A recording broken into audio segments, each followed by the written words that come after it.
Hey, it's your girl Journey Leia, and I'm back for another video.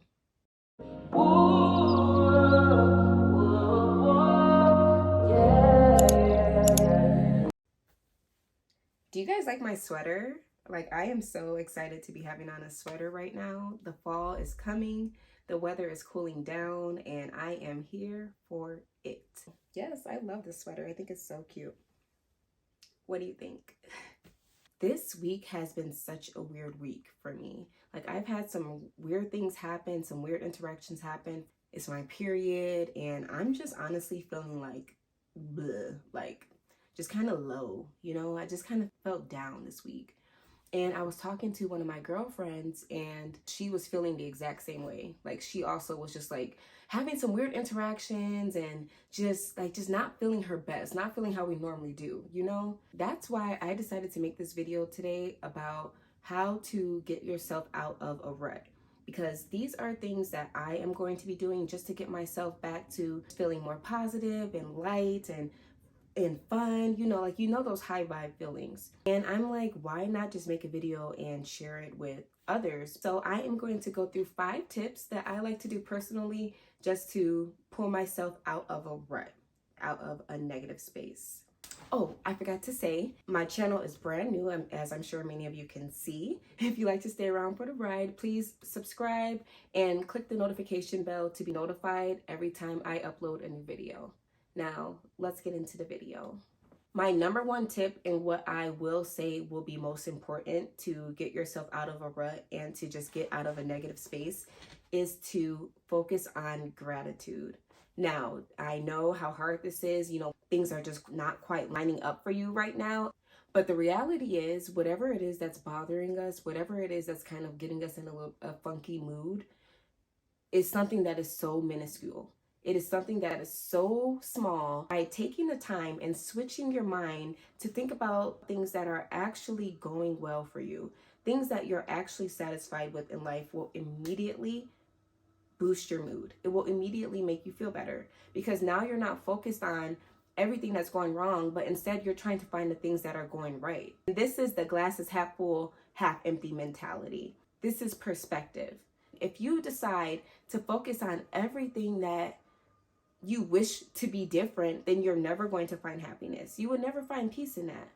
Try to think about the things that bring you joy, and think about the things in your life that you are happy about. Because I'm telling you, once you switch your focus, you will feel, like when you're not feeling good, feel heavy. You feel like you're just filled with bricks and rocks, and you just feel real heavy.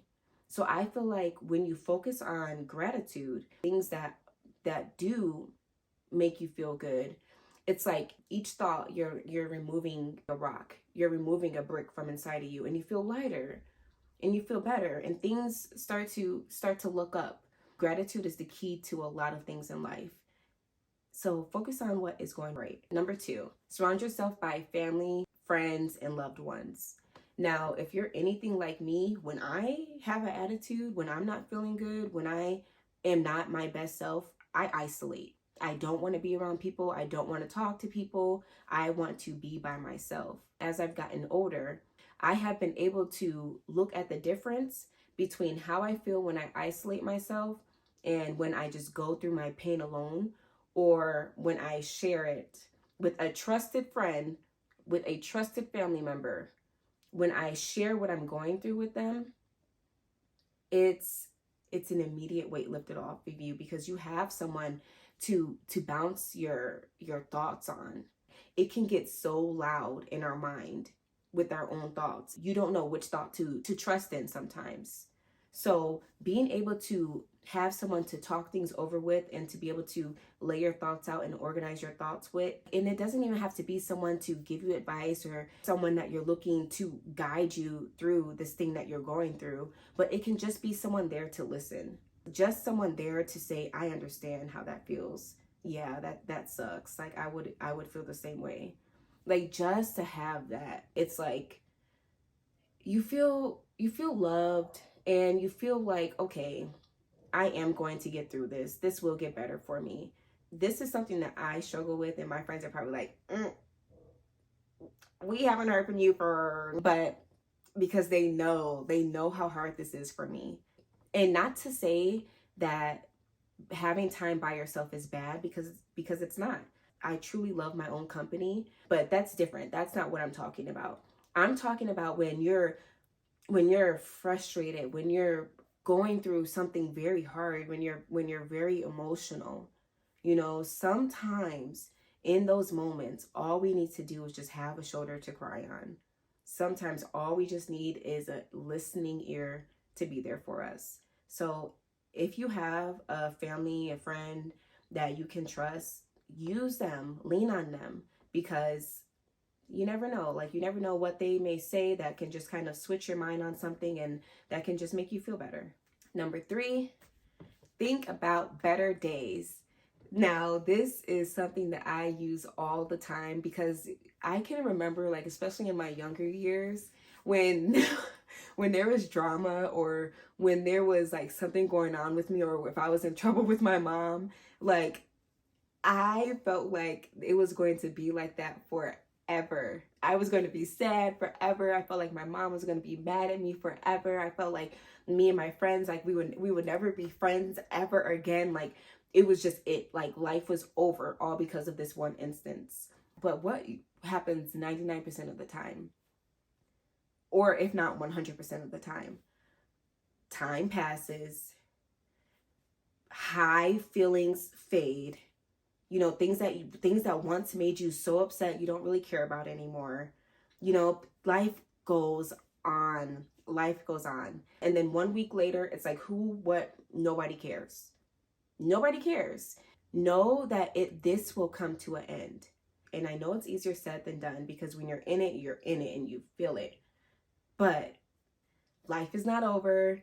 Just because you got in trouble with your boss this week, just because your coworkers were acting off, or your friend you had a weird interaction with your spouse, just because all those things is happening right now, that is not how it will always be. So focus on how you want it to be and how you would like things to go in the future.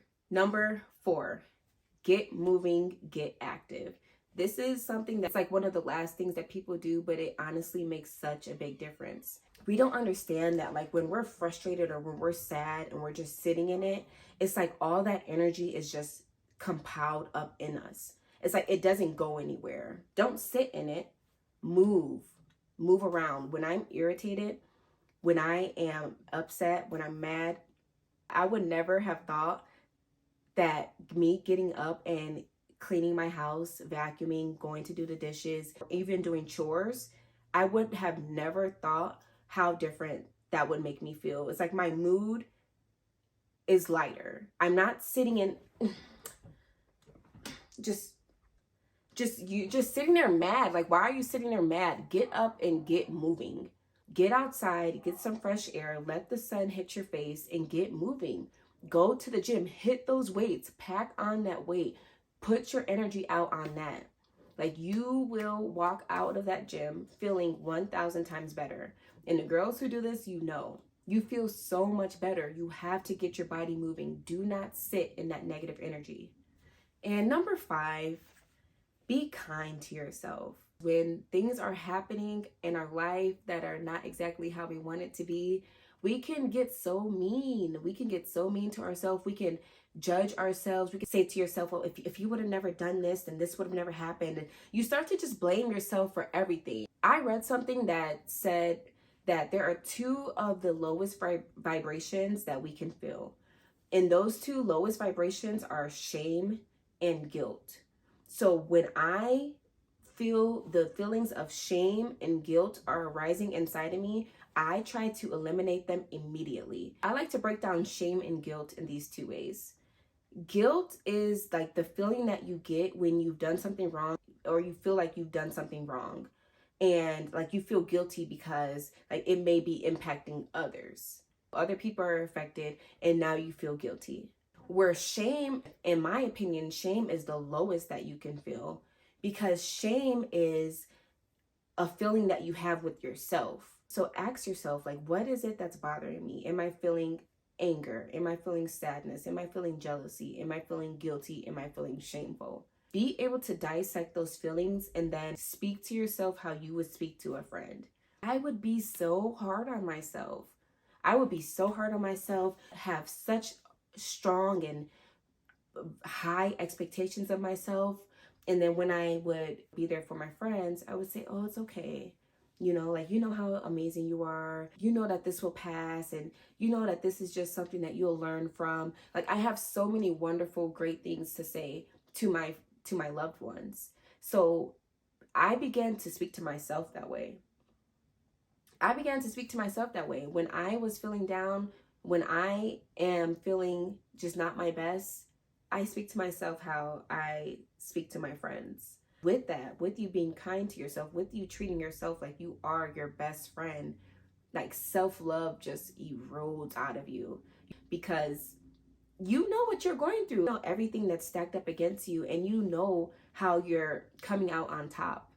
I want you to practice it in your life. I'm practicing it in my life. I'm going out to put these into action right now. I'm going outside. I'm going to let the sun hit me, and I'm going to pull myself out of this blah feeling. So if this was helpful for you and you like to support my channel, please like this video, place a comment down below, and comment if you use any of these tips or any other tips that you use to just get yourself out of that rut, out of that negative space. I will see you guys in the next video. Oh, also, I forgot to mention, follow me on Instagram and TikTok. I'm going to have my handle down here somewhere so that you can follow me. I haven't posted much on TikTok yet. I have a few posts on Instagram, but I am focusing on really growing those channels. So if you like to connect with me on there, follow me, and I hope to see you guys next time. Bye.